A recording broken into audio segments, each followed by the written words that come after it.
What a great environment. What a great college basketball environment. Our fans showed up today, so I think that really got our guys jacked. I really do, and I really appreciate it. I thought Ram Nation showed out today, and everybody was a big part of that win. So I just thought our guys, we played really bad the second half at Fordham, and I was frustrated. And I was disappointed because we really dropped that second half below our standards, or my standards, and the guys knew my frustration. So I wanted to see a response to how we played.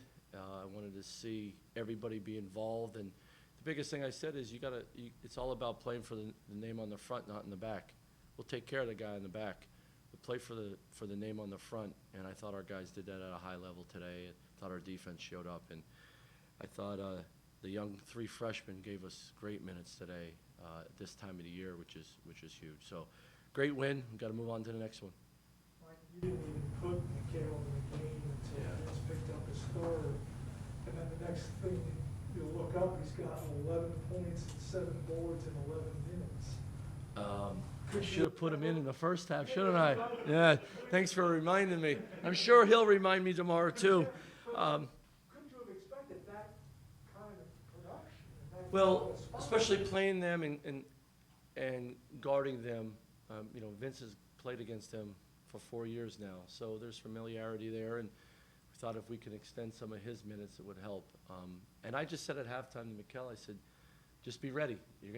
Just be ready. You know that. He goes, Coach, I'm good. I'm ready.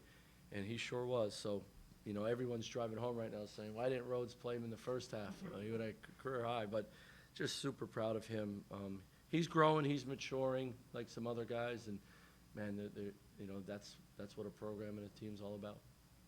What changed for you guys? You called a timeout after the 6-0 run which went on, and you guys from that point on into the second half went on a 16-1 run to take control there. So what after that timeout? Yeah, it's the same thing. We got like consecutive stops. I thought they were flowing into their offense, and we were giving them easy catches. We weren't pushing them out. Thought some of their guys just got some good looks, and we weren't in panic mode, but because we've been through this rivalry where a team gets up 10 and comes right back, it was just, guys, take a deep breath. But if that's how we're going to play defense, we're going to be in a tough spot all game long. And I think we regrouped on defense, and then offense, we got the ball moving a little bit. I thought in that run we took a tough one. We had a turnover, and I thought we got the ball moving a little bit. I thought one thing we did today was we got some clean rebounds that led to transition, so that got us going offensively. What went into the start, Jay? Yeah, we thought Haas was going to play, and then in shoot around, he felt it was too weak. There's no swelling, which is good, but he just couldn't go. And when a guy tells you can't go, then you're not ready anyway. So we shut him down, and next man up. Mike, the expectation here is to go to the NCAA tournament. Yeah. Do you mention that now that you're close to the end of the season? No, I you know what? Honestly, I never have. Even when I was at Randolph-Macon, it's about winning the next game. If you win the next game becomes more important, and then you're giving you a chance to get to the NCAA tournament. You're giving yourself a chance to win a championship. I've always been like that. I don't know why. Guys know. I mean, they have it on their phone every day. They know where we stand. They know who we play next. They know the ESPN talk, whoever it may be, and they know. So, you know what? I just always been that way. It's more about what can we control, preparing for Mason on Wednesday. If we won today, it makes the next game more important. I've always believed in that, and maybe it gives a little bit of a calming approach with our guys to focus on what we can control, but I just always been that way. Blair said that you and the staff have to keep telling them keep shooting.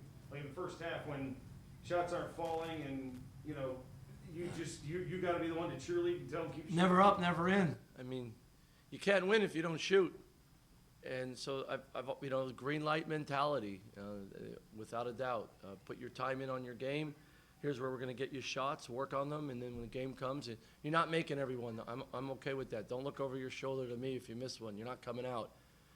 But if you're not ready to shoot, or you don't want to shoot, you're probably coming out. You keep sharing the ball, you keep getting each other shots, guys are going to knock it down because of the confidence we give each other. You know, my dad was a football coach. He didn't know a darn thing about basketball, but he always said never up, never in, and that's probably why I shot so much.